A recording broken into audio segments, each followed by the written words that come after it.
Okay, good evening, everyone. Welcome to Cystic Fibrosis Ireland webinar series. So this is the first of our webinar series for 2023. So thank you for joining.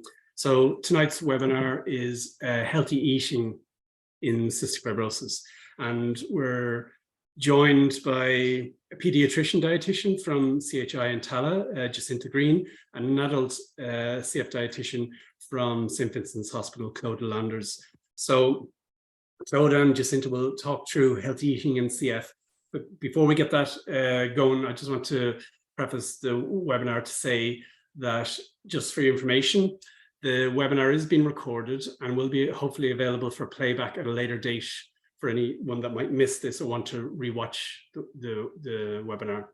And for questions and answers, please use the Q&A box. And during the talk, there'll be sections for questions and answers, and there'll also be a question and answer section at the end of the webinar as well. And if you have any difficulties, you can use the chat box and your chat will come through to the panelists. Okay, so with that, I'd like to welcome Claude and Jacinta to speak to you about healthy eating and CF. So thanks, Claude, and thanks, Jacinta. Thank you very much, Rory, and thank you to CF Ireland for inviting us to present on healthy eating today. And most importantly, thank you all for logging in to listen to us, and we hope that it will be informative and useful for your CF care. We have a good bit to get through in the hour, so what we're going to discuss is the changing face of CF nutrition, where we've come from and how we got to where we are today, and the impact of CFTR modulators on nutrition and what changes we're seeing both in research and in clinical practice, and how that impacts on the day-to-day nutrition. So we aim to give some general advice on healthy eating and some practical tips on how to put it into practice. So if Rory, if you want to move to the next slide, and it will give a summary of what the introduction will be.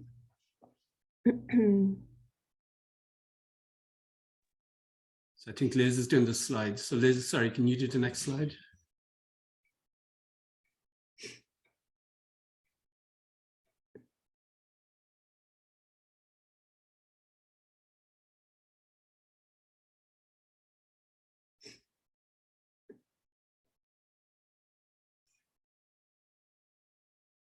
Sorry, I think Liz is doing the slides, so I can't do it myself. Okay, she's trying her best anyway. Yeah. But you know, even the cover slide, I think, gives a good indication of the different nutritional needs that people with CF have throughout the life cycle. So that demonstrates from babies who are either breastfeeding, weaning, right up until school age, teenagers, students, and adults with families. And I think we'll aim to address as many of those different groups as we can today. So thank you, Liz, and that is the introduction slide. So we're going to discuss healthy eating and cystic fibrosis, what to do and how to do it, and also answer some frequently asked questions that we get in our and also ones that we submitted through the CF Ireland poll before this webinar. And as I said, a spectrum of needs over a lifetime with CF. So we'll aim to cover both pediatric and adult nutrition. What I will say is that this webinar is very general advice, and it shouldn't replace any tailored advice that you might have been given from your dietitian in your CF centre that might be specific to you and your CF care. So please feel free to ask questions. Put them into the Q&A box at the bottom of your screen. But if we feel that it's too personal or too specific, we might redirect you back to your CF team to answer it if this webinar is not the best platform to address it. We will answer some frequently asked questions that come up in our clinics, and questions that have been submitted through the poll.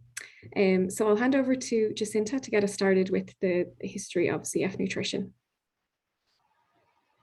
Thanks, Liz, and thanks, CF Ireland, for asking us both to do this presentation. And as Claude said as well, thanks everybody for joining in. And we hope the session can be as interactive as possible.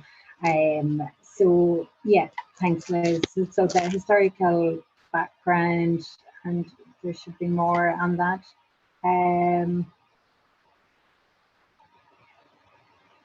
Yeah, again, yeah, thanks, Mania. So just a little bit of context, really, and again, Liz, thanks. And one more, thanks. So just a little bit of context around CF. So CF, as we know it, was first identified almost 85 years ago in 1938, and it took almost 50 years for it then to actually get to the stage in terms of where the CF gene was discovered. And it was really over that 50 years that things kind of progressed quite slowly. And next slide, Liz. And again, thanks. So, so really at this stage, so there's a really busy slide, and thanks to Dr. Zolbakar, who's a registrar in Tala at the time, shared this slide with me.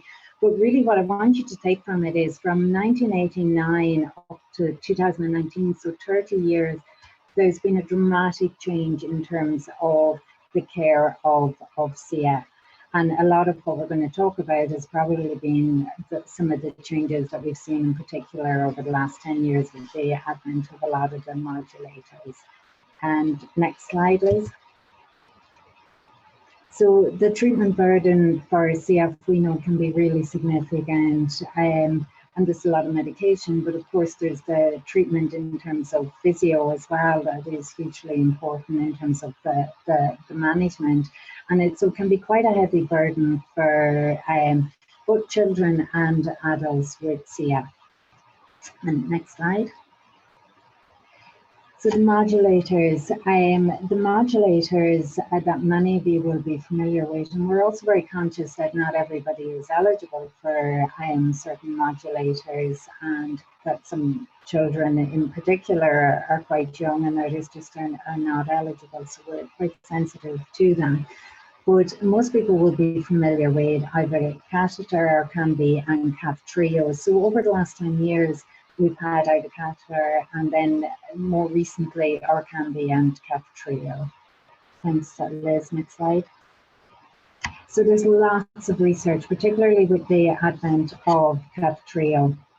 And this research is really looking at many organs. It's real world research. What we mean by real world research is that it's not in a lab, it's people taking the modulators and really exploring in terms of how this is having an impact on their daily lives and what are the changes that is happening to their bodies with these modulators.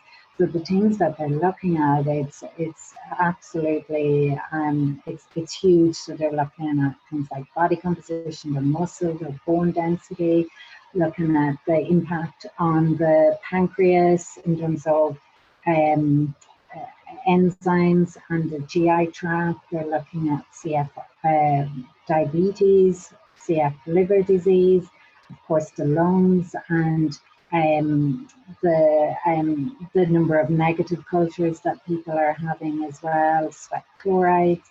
So there's a huge range of things that is being covered in a lot of these trials, and these trials they're multinational and they're multi-centered, and they're also multinational. Thanks, Liz. Next slide. And again, these are more studies, and Claude and I are not exactly experts on all of these studies that are taking part, but we know that they're there and we know they're in the background, and over the next couple of years and longer than the next couple of years, these research trials are going to tell us so much more about the modulators and help us understand the different impacts that they're having for people, both adults and children, and also help us to understand how people are responding differently to them, because we know it's not consistent. So some of the stuff that we might cover in the presentation today it applies to some people, but others, they're not seeing the same effect, the same impact. Thanks, Liz. Next slide.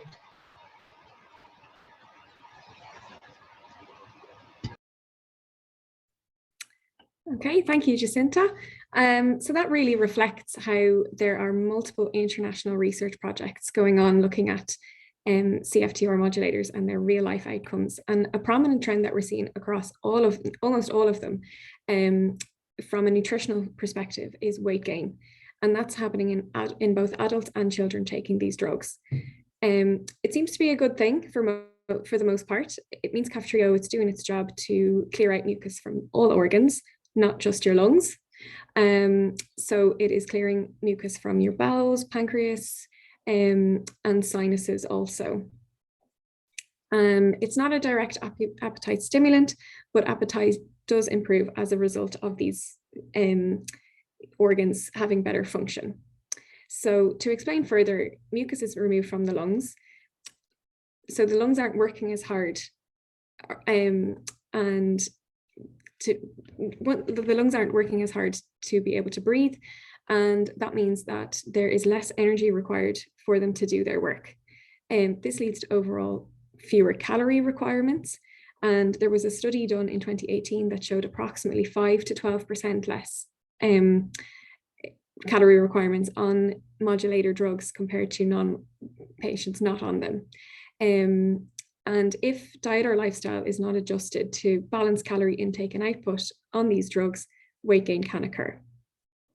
So Kaftrio and other drugs are also clearing mucus from your bowels, which is improving gut function. More calories and more food are able to be absorbed.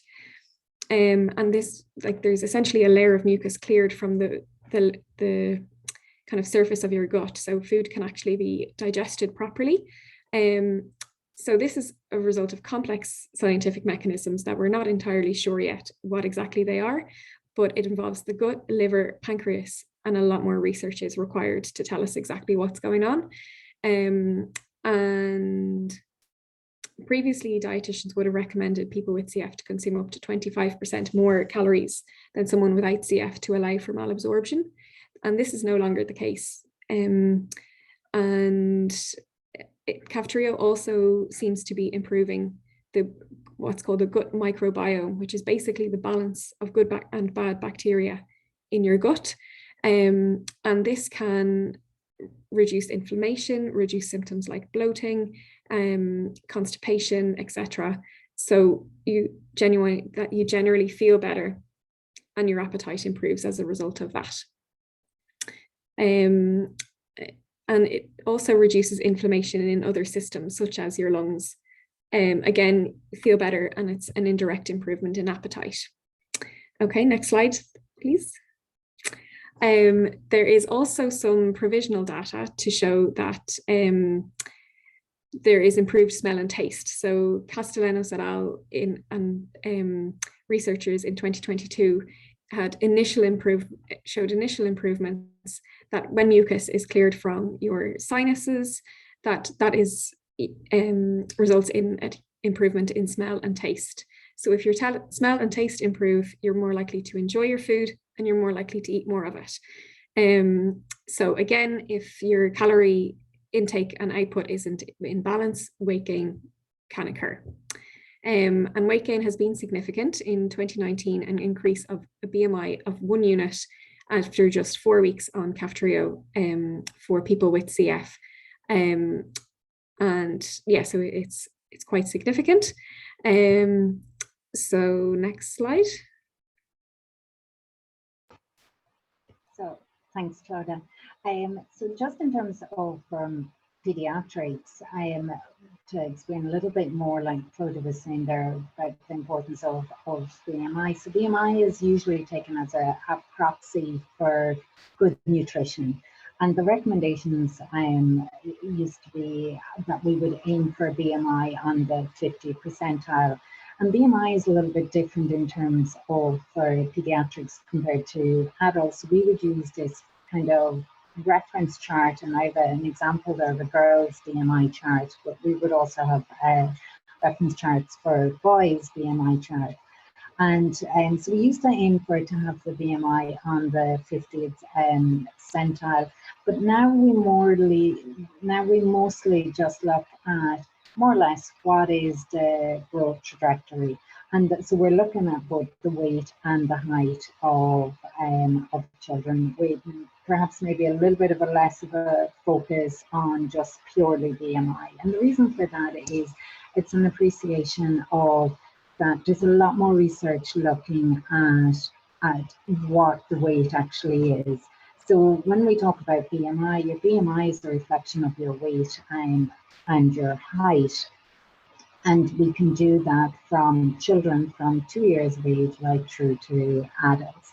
And when we look a little bit closely at BMI, and we look at what the BMI is made up of, so when we're really looking in to see how much kind of muscle mass there is in that BMI, that's what we realized is the important part. So it's really looking at the muscle mass. And so if somebody has a poor muscle mass, it can sometimes be, if their muscle mass is quite poor, sometimes that's also reflected by an increase in fat mass, which isn't associated with the best lung function. So what we're really trying to focus on is having a good body that is reflected with a higher muscle mass as opposed to just a weight per se. Okay, next slide, thanks Liz.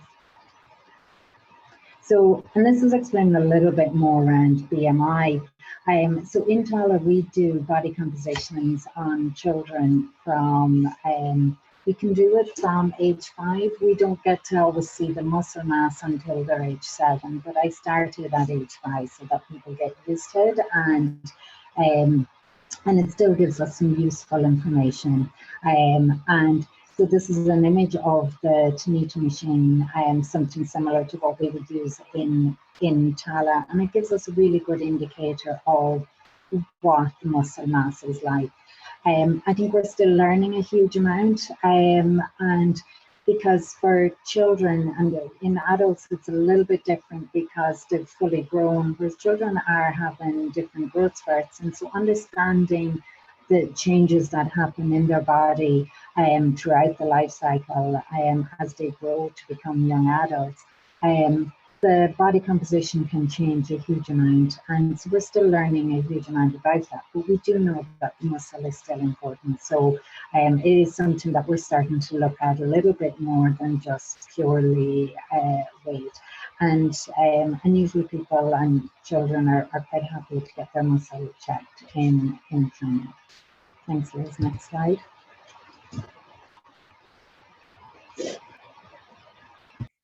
Okay, so what we're really looking at as a take-home point is that people with CF are now living longer and are less reliant on high-calorie, high-fat diet that would have been recommended pre-modulators to meet their nutritional needs.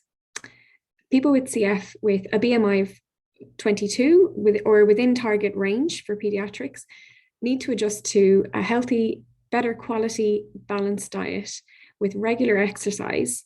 And that's to optimize your body composition in terms of your ratio of muscle to fat. If diet and lifestyle changes aren't made and people with CF continue with a high energy, high fat diet with poor quality overall, they risk becoming overweight, even obese, and we're certainly seeing trends in adults with increasing cholesterol levels and other risk factors for developing cardiovascular disease later in life. And next slide. So that's very easy for us to sit and say, you need to change a habit that has built up over a lifetime and something that you have been recommended to do, and all of a sudden overnight we have completely flipped on that. So it's important that we discuss the two most important factors on how to achieve this. So the knowledge of what to do in terms of healthy eating and also how to do it. some practical advice on how to do it day to day. It's definitely not as simple as eating less and exercising more. And we'll go through the nutritional recommendations for the life cycle. So Jacinta will start with pediatrics. So next slide. Thanks, Clodagh. So yeah, so really, I suppose starting at the very beginning, in terms of when children will often come to us, usually after their sweat test. Sometimes, you know, we will see children a little bit earlier, but usually the choice of feeding is established by that stage. So you know, as a first line, we always encourage breastfeeding. We know that it is best for babies, and we know that babies that breastfeed, they have less use of antibiotics in that first year, and they do tend to have better lung function later in life as well. So it is always what is encouraged. Parents can find it quite difficult, and moms can find it quite difficult sometimes in the beginning, especially if you need to take Creon as well, because it's like an added layer of something that needs to be taught about. So we very much support parents, you know, to whatever their choice of feeding for that first year. Thanks, Liz. Next slide. So over the first year, as we go from where it's either breastfeeding or bottle feeding or a mix of both, that generally at about 6 months of age we start weaning. You know, some babies will start before 6 months of age, and you know, and we advise that that's okay as long as it's definitely not too early, and by too early we mean before 4 months. That really is not recommended. So weaning will be the exact same for all children in terms of foods and food choices, regardless of whether there's CF or not. Okay, so that really isn't different. I suppose the big difference, and this is sometimes where parents will struggle, is around if Creon is needed, and how to manage Creon and how much to be giving, and especially in the early days when, you know, you're really not sure how much they're eating, and more of it is on their face and on the beds and on the floor than actually that they're consuming at all. So it can be quite challenging. And you know, a lot of what we would do would be kind of reassurance around that, and support for parents. And you know, sometimes, you know, the parents might say, oh, you know, we really didn't get it right because, you know, the nappies were all over the place. But in reality, there can be other things going on. So sometimes if there's an infection or if the baby's teething, that can hugely affect the bowels as well. So it's important to bear that in mind.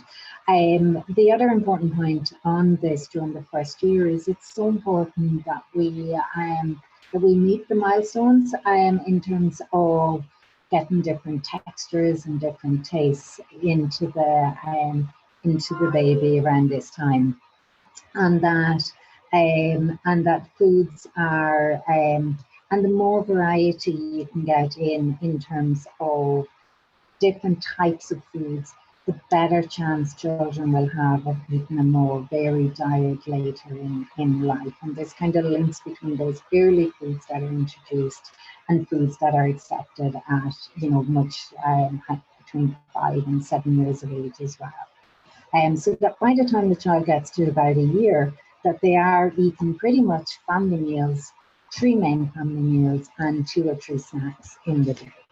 Thanks, Liz. Next slide.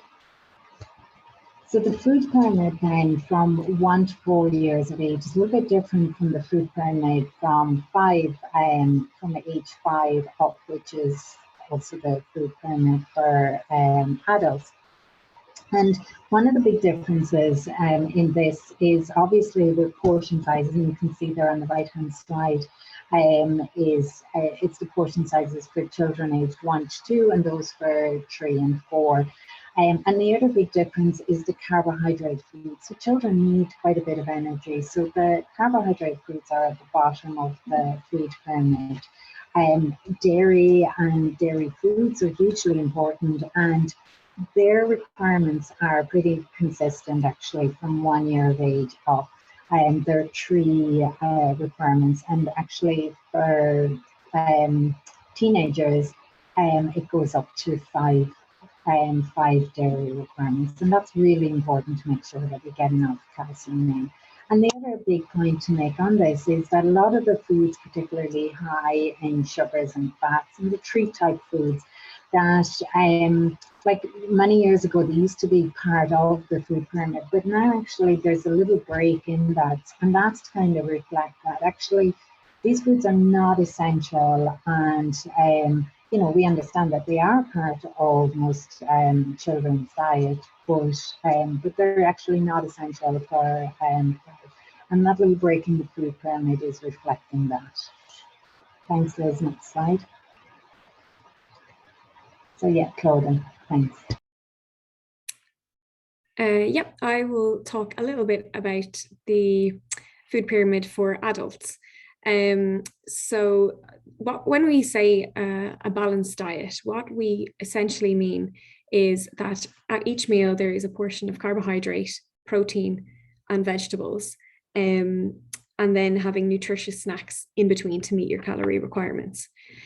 So going through the food pyramid, again, it starts the bottom, vegetables, salad, and fruit. And it doesn't take a genius to know that it's recommended to eat at least 5 portions every day. They contain lots of essential vitamins and minerals and are rich in fiber. So in CF, that's particularly important for gut health and for cardiovascular health, that they can help to lower cholesterol. People often ask what is considered the portion size, and that's roughly a handful. So if it's 1 apple or pear or orange, 3 tablespoons of cooked vegetables, or a handful of grapes. What we often get asked is what to do if I don't like vegetables or fruit. A portion can be kind of disguised in fruit smoothies, fruit juice, vegetable soup, and baked beans also count as a portion, as do frozen and fruit tinned in juice. So it's just about kind of being creative with it sometimes. Moving on to level 2 is carbohydrates, and they are the nutrient that provides your body with energy that it needs. Again, in CF, that is so important if you're doing regular exercise, that you're fueling your body correctly for that, and carbohydrates are essential for it. So we recommend what we call complex carbohydrates, and whole grain versions of these whenever you can. So they'll be higher in fiber for a healthy gut. And foods in this group include potatoes, bread, cereals, rice, or pasta. So adults should be aiming for around 4 to 5 portions per day. And again, a question that we get asked a lot is what is a high fiber food?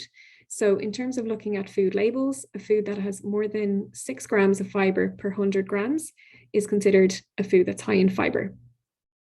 So a portion size of that would be approximately 2 slices of whole grain bread, or 1 cup of whole grain pasta or rice, around 4 small potatoes, or 3 to 4 tablespoons of a whole grain cereal. And then moving on to the dairy section. So dairy is obviously a very important source of calcium for our diet, also vitamins A and D, which are essential in CF as well, and they're important for maintaining healthy bones. We know people with CF are more prone to diseases such as osteoporosis and fractures, and we're trying to prevent that. So aiming for a minimum of 3 servings and up to 5 servings of dairy products per day. And a portion is the equivalent to 125 gram pot of standard pot of yogurt, 200 mils of milk, or 40 grams of cheese. And it is a kind of a trend that's emerging in terms of general population and among CF, to have milk alternatives such as soya or nut milks, almond milks, oat milks, and it's worth pointing out that these can be part of a healthy balanced diet, but should be fortified with calcium and vitamin D. You need vitamin D in your body to absorb the calcium, so you should have vitamin D levels checked regularly and take your supplements as prescribed. And often people will say that the alternative milk or low-fat milk is lower in calcium than full-fat milk, cow's milk, and that is not true. They are similar content. So if it is recommended that you should follow a lower fat diet in terms of your heart health, it is absolutely fine for you to have low-fat milk. It does have the same calcium intake, but doesn't have the same fat that puts your cholesterol at risk. So moving on to level 4 is protein sources, and these are foods that contain protein, include meat, poultry, fish, eggs, beans, dairy products also high in protein, nuts and lentils. So protein is a really important nutrient to help build and repair the body's tissues, including muscles, bones, skin and hair, and are important to keep our nervous system healthy. So protein is a really important nutrient if you are recovering from an infective exacerbation, to try and help rebuild the any damage that might have been done. So it's recommended to have 3 to 4 portions of protein in your diet per day for adults. And some examples would be 50 to 75 grams of cooked meat, or 100 grams of cooked fish, 3/4 cup of beans, 2 eggs, or 40 grams of unsalted nuts and seeds. So I think it's worth mentioning fish, that oily fish, particularly such as salmon, mackerel, trout, or sardines, are great sources of omega-3, and they are essential for a healthy heart, and is recommended to eat two 100-gram portions per week. Again, that is omega-3 has lots of health benefits, but in CF we're particularly interested in looking at heart health. And in terms of meat, it is recommended to limit processed meats. So that will be things like sausages, bacon, ham, to no more than 2 portions a week in terms of general healthy eating. And level 5 is fats, spreads, and oils. They are a really important source of energy in your diet. They're high in calories and fat-soluble vitamins that people with CF really need in their diet. But these foods are only required in small amounts. So to break it down, there is what we call good fats and bad fats. Good fats are mostly found in oils such as olive oil, rapeseed oil, and any nut oil. Or it can also be found in a 40-gram portion of avocado or any kind of seeds. So pumpkin seeds or sunflower seeds, anything like that. And then the other type of healthy fat is found in oily fish, vegetable oils, sunflower oil, and these are known to reduce cholesterol levels. And then saturated fat is what's known as the bad fat. So the current advice is to limit the amount of saturated or bad fats in your diet as much as possible. So this will be butter, cream, fatty meat, and oils such as coconut or palm oil, and use alternative methods to frying whenever you can. And a question that we can come back to is looking at how much fat you need to take with your creon. How much creon you need to take with your fat, and also what foods to take with cafeteria, but we will come back to that. If you can move to the next slide. So it's worth mentioning that at the bottom of the food pyramid, there is a tiny little section about fluid in as part of a healthy, balanced diet, and that's circled in blue. Thank you, Liz. So the recommendation is to drink at least 8 cups per day, and it's particularly relevant in CF. Adequate hydration is needed to help keep mucus thin, to make airway clearance easier. But it is also required to help digest your food, and dehydration can contribute to bowel blockages. So the general recommendation is to have 35 mils of fluid per kilo of body weight per day. So roughly, if a 60 kilo adult would equate to roughly 2,100 mils per day. But that can very much vary depending on your age, weight, activity levels, weather, and your overall health. Usually the activity levels, hot weather, and infection will increase your fluid requirements. So that's usually a challenge while you're in hospital, to make sure that you're getting enough fluid and access to water when you need it. So I always encourage patients to make sure your jug is filled, and don't be afraid to ask for it to be done. It's not a hard job to do. Otherwise, what you should drink should include a range of fluids, including water, milk, fruit juice, diluted squash, and sugar-free fizzy drinks. All count towards your overall fluid intake in the day. And it's worth noting that if you've been prescribed oral nutritional support, such as Fortisips, Ensures, etc., or a PEG feed, that they will also make a contribution to your overall fluid intake throughout the day. Okay, next slide. And then as a counteract to fluid, we can talk about salt. So salt is important for nerves and muscle function in the general population, and people with CF lose more salt through their sweat than usual, so need to include more salt in their daily diet. This is especially true during spells of hot weather, increased activity, or during illness. Interestingly, it's unclear if salt losses in people with CF have improved with modulators. Are you losing less salt? We're not sure. And currently it is recommended for adults to have 5 grams of salt per day, which is approximately 1 teaspoon. And Jacinta might be able to add some more about what the pediatric requirements are. But it can be advised to include salt-containing drinks, such as sports drinks, if you're losing excessive salt. But that is done on a very kind of tailored with your dietitian at your CF centre.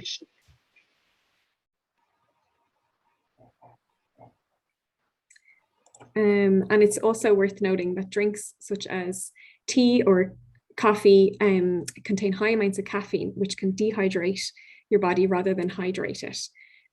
So I often say to people that who say I drink loads of tea every day, that's not necessarily hydrating you, that you need water and other fluids to do it as well.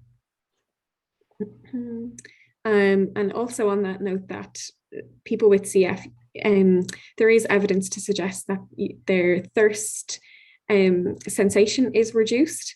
So I often recommend not to rely on, feeling thirsty to indicate that you are dehydrated.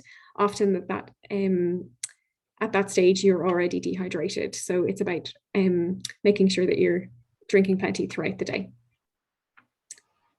Okay, next slide. So that kind of concludes our section on what to do. And hopefully people have taken some pointers on improving their knowledge around healthy eating. And if you have any questions, please put them in the Q&A box at the bottom of your screens.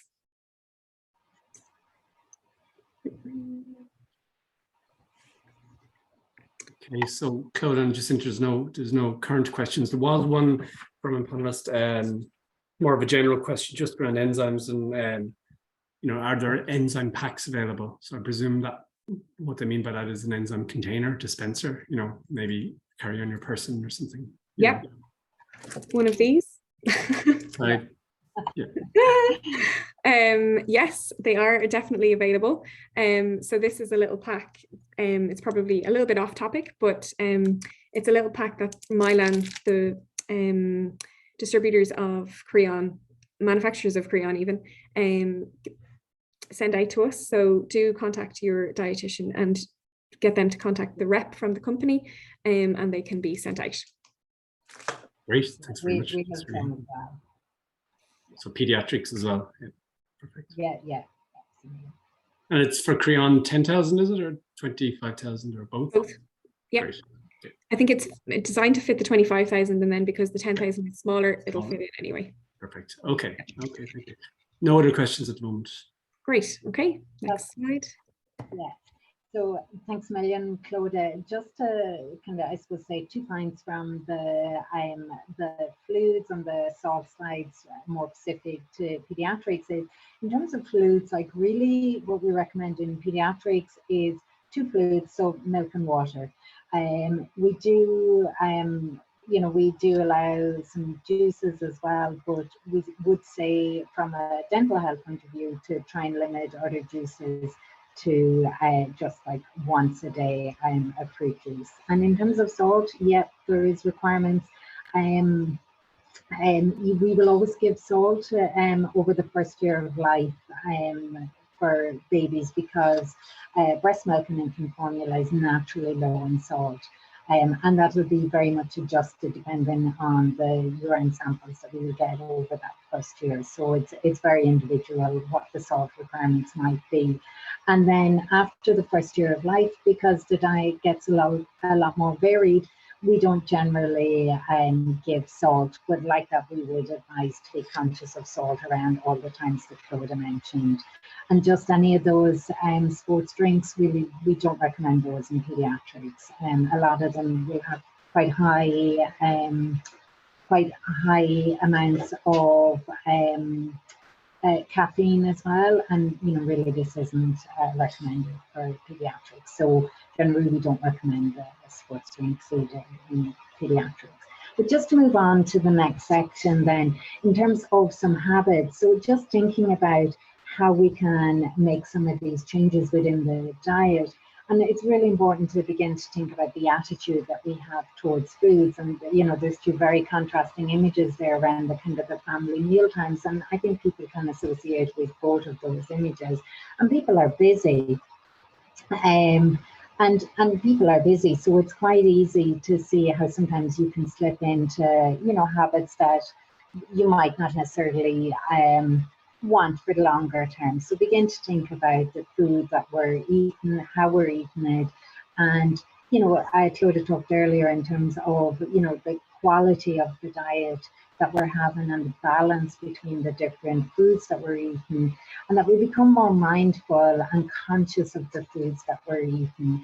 And an important part, like Claudia mentioned earlier, in terms of a healthy diet is foods that are consumed that your body needs. So it isn't just, it is also about looking at your activity levels, and that ties into what your body needs. And then, and sometimes people will find that a little bit difficult because they'll feel like, oh, I'm eating really healthy foods and food choices, but it can be the quantities that are consumed, and that's an important point. So again, just being conscious of, there's a lot of other factors, like Claudia said, it's not just literally the foods that you might eat and the exercise that you might do.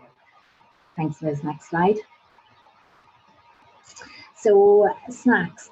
And again, snacks can be a thing for people and children, generally, or for adults and children. Generally, we're recommending with children that they would have 2 or 3 snacks a day, and 2 or 3, and they would have their three main meals in the day.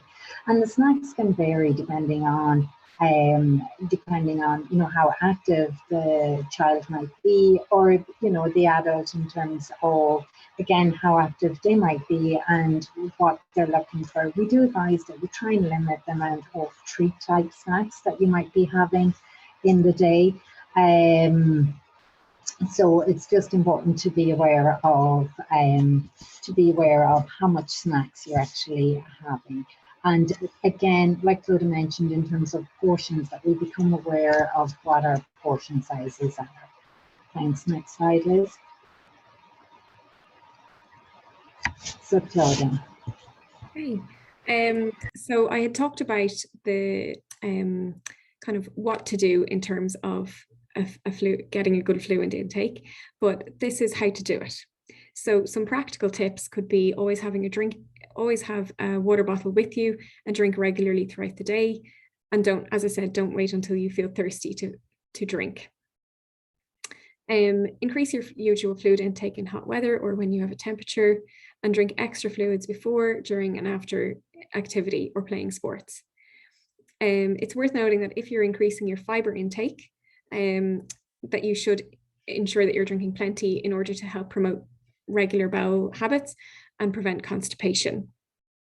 And other ways that if people aren't in the habit of drinking lots of water, it can be, as I said, squash or sugar-free fizzy drinks, but some foods that we eat in our diet may also provide water. So foods that have a high water content include soups, melons, cucumbers, milkshakes, yogurts, oranges, or jelly, and they can also contribute to your overall fluid content or intake during the day. And next slide. And again, we talked about what to do for salt intake, and this is how to make sure that you get enough salt. So it's worth looking at food labels, and a food that has over 1.5 grams of salt per 100 grams is considered high in salt. An example of foods that are high in salt are things like nuts, popcorn, tinned fish, baked beans, cheese, olives or pickles, processed soup or gravy. So they can be included as part of a nutritious diet in CF. Next slide. And now moving on to how to make positive changes. So again, we have kind of talked about what to do. This is more about how to do it. So the psychology behind changing behavior needs a can-do attitude. In order to make changes to habits that have built up over a lifetime, you must be motivated and you must be confident in your ability to achieve it for it to actually work. So this involves thinking about the pros and cons of change, what the benefits of changing are and what the benefits of staying the same are, and vice versa. What motivates you, whether it's a holiday coming up, whether it's a wedding, whether it's, there's lots of different reasons, or whether it's your health, to stay out of hospital, etc., to avoid starting medication. You also need to consider what will make the process easier or harder. So what will be the main barriers and challenges? And it's important to recognize that slip-ups are normal. Things don't always go 100% to plan, but it's important to have a plan in place to overcome them, to not let them set you back. So what we do in clinical practice is set what we call SMART goals. So that means that your goals are specific, that they're measurable, achievable, realistic, and within a specified time frame. So what we mean by specific is that they're not too vague. So for an example, a very vague goal would be, I'm going to eat healthier. And what we're trying to recommend is making a better goal would be, I'm going to make a healthy change to my diet by having a nutritious breakfast every morning before I go to work or school. And that means that is more specific. That means that you can look back a week later and say, did I achieve my goal or not? And in pediatrics, it's important to work with the child, so they might get to select their goal, but as a parent, you can help guide and direct it so it's appropriate and achievable. M stands for measurable. So again, you can check back after 1 week and see if you've achieved the goal. I'm going to eat healthier is very difficult to measure this.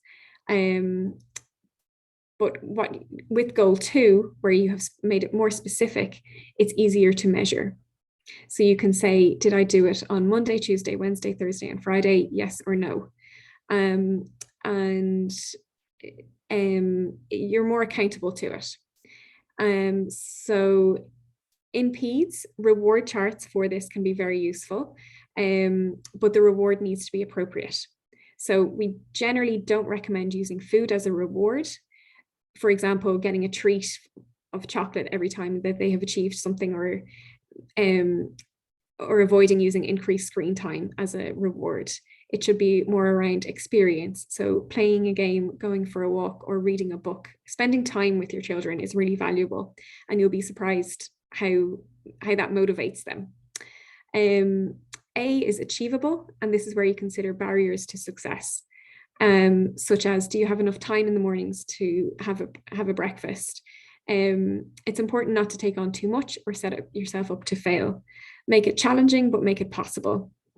And in pediatrics, we want to be careful that the children don't feel a sense of failure if their goal isn't achieved. So goal setting can also be around the process, so achievements can still be seen. And make sure they're realistic. You need to be honest with yourself and make a plan for hurdles that you may have to overcome. So for example, if I don't, writing your goals, if I don't manage to have breakfast before school or work, I'll bring something that I can have in the car or on the bus instead. It's really useful in pediatrics to work with schools around menu planning, so less is left up to chance. And T is for time frame.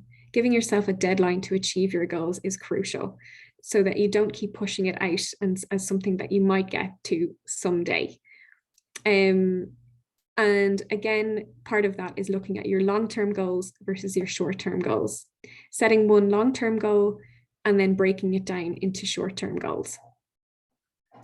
And I know I've used, healthy eating as an example, but it's overall encouraging any healthy habits with peds is a positive change.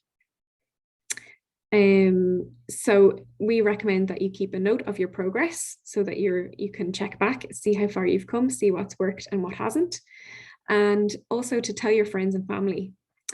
And that makes you more accountable and more likely for you to achieve your goals when people are asking you how you're getting on. And it's worth that, making the goals family orientated for children where possible.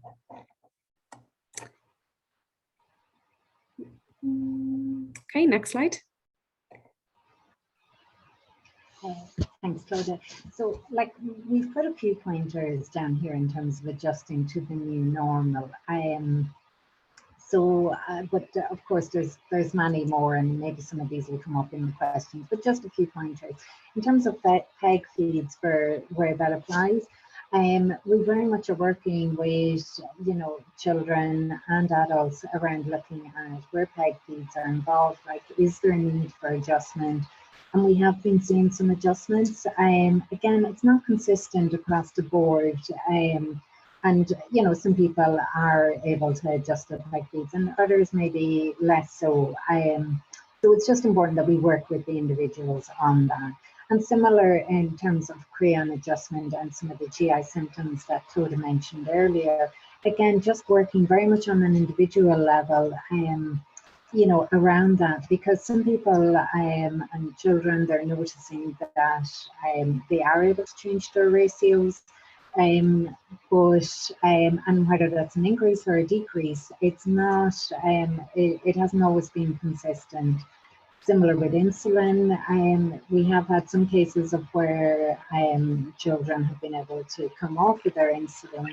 But what's really important is that we don't assume that some of these changes that we're seeing now will be long-term changes, and that we understand and appreciate that there's a lot of research going on, because we have to understand the longer term implications of the modulators. So certainly monitoring insulin and blood sugars as we go along. And similar with the fat-soluble vitamins. Again, we've noticed some changes around this, but it's really important that, any changes that are made in terms of the vitamin supplements, that it's done in consultation with the team, and that we're looking at the blood levels, so that we're not just doing it ad hoc. And I just, thanks Liz, next slide, just want to mention a little bit about body image and some of the challenges that we have. And, and this is both pediatrics and adults, because for years, some of the patients with CF and the young adults and slightly older adults as well, may have struggled around weight and trying to put on weight. And all of a sudden now, as Claudia mentioned, with the increase in the BMI, it can be a huge change, and it's really important that we're very sensitive and that we acknowledge it and and whether it's children or adults, that we're able to support emotionally, because it can be a really, really big thing, and that we don't ignore it. Particularly around pediatrics, we're very sensitive to it, and we would say that it very much should be a whole family approach, and that individuals aren't singled out. And this is particularly important because children with CF may have been, and adults as well, may be treated as a little bit differently. But when it comes to kind of healthy eating, that it should be a whole family approach, and that's very much what we would be encouraging, and very much linking in with psychology, social work, and the MDT in terms of first support. And next slide. Yeah, so maybe we'll just keep going on this, Rory, if that's okay, and continue on till the end and take questions. In fact, we're sort of coming to a point where we need to open it up to question and answers. So, if there are some questions now at this point, if you want to take them now. Yeah, if you go to the next slide, and it's just, we can introduce that. Okay. With FAQs in our clinics are: how much fat should patients take with their Kaftrio? Okay. Can I discontinue my vitamins? Can I reduce my creon? I'm hungry all the time since I started Kaftrio. What should I do? So these are all questions that are commonly asked in our clinic. So I'd be interested to see what questions people are asking today. Yeah. So certainly the fat. How much? Well, sorry. One question related is how much. What was it? Let me just phrase it correctly there for you. So for creon 25,000, does one, is it 5 grams of fat per one enzyme?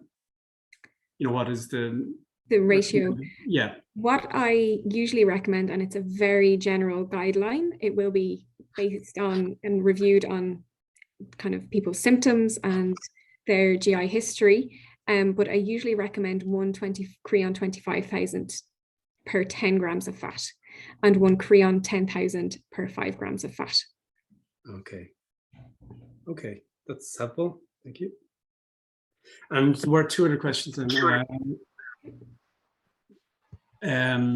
So historically, low weight was associated with low lung function, those with lower weight. So has it now reversed a bit, so that people who have excessive weight, is there a link to lower lung function now with those with excessive weight? Yeah, there seems to be evidence pointing towards that. The increased weight up to a BMI of around 27 is beneficial, and after that it begins to plateau off.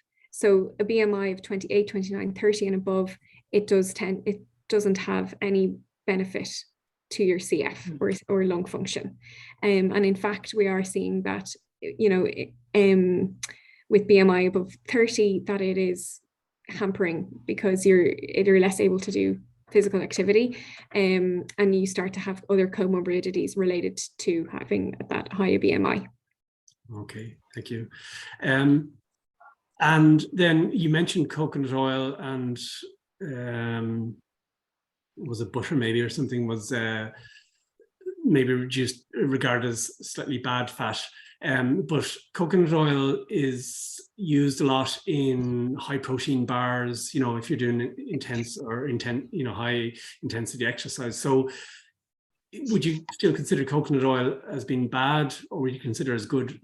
People are often very surprised to learn that it is high in saturated fat, which is the bad type of fat.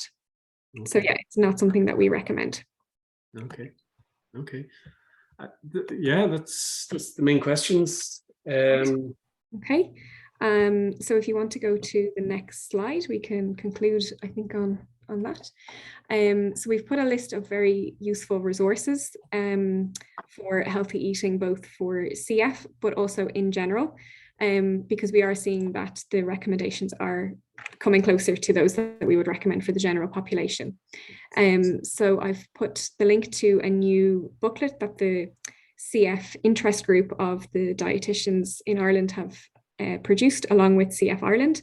So that's available on CF website, and it is also available in your CF clinics free to pick up if you're interested. And I think we'll also be emailing the link to this at the end of the webinar. So hopefully everyone is feeling motivated to make some changes. And I will mention that there is research going on this topic in the University of Limerick, and that's in conjunction with CF Ireland as well. And we want to know your experience of making dietary changes on modulators, what your diet is like now compared to what it was, how you managed to change, and was it easy or hard? So please contact me or your dietitian if you're interested in finding out more. We would more about taking part. We would really appreciate it. The more participants we have, the more relevant and informative the research is. So do get in touch if you want to take part in that. That's really helpful. Okay, thank you. So I think you have a summary slide, I see. Okay. So thank you for that talk. It's really helpful, and some people are quite surprised, you know, myself included, you know, to learn things that you might have thought were healthy, like coconut oil, that maybe they're not so healthy. And, you know, I think we're all, like, I know myself, I'm on Kaftrio, and I'm still finding my feet as such with meals and diets and, you know, weight gain and like, I still get hungry, but, you know, but I don't eat the same portion sizes that maybe I did prior to Kaftrio, you know. So I think everyone is going through their own individual adjustment period, you know, with their diet on Kaftrio especially. But thank you very much, Clodagh. That was really really interesting, and Jacinta, very interesting. And as I said, this session is recorded, so it will be available for playback. We will email out participants who attended some of those resources. And that nutrition booklet is available on the CF Ireland website. So before I would conclude, I would just like to remind anyone who's interested that we have another webinar series next Tuesday, in fact, it's our second series of CFI Superbugs. So that's an evening webinar as well, and you can register for that as you did for this webinar tonight from the CF Ireland website. So just to say thank you to Clodagh, and thank you to Jacinta. That was really helpful, and we very much appreciate it. And thank you everyone for joining, and thank you for the questions. Thank you. Thank you very much. Okay, thank you everyone. Thanks.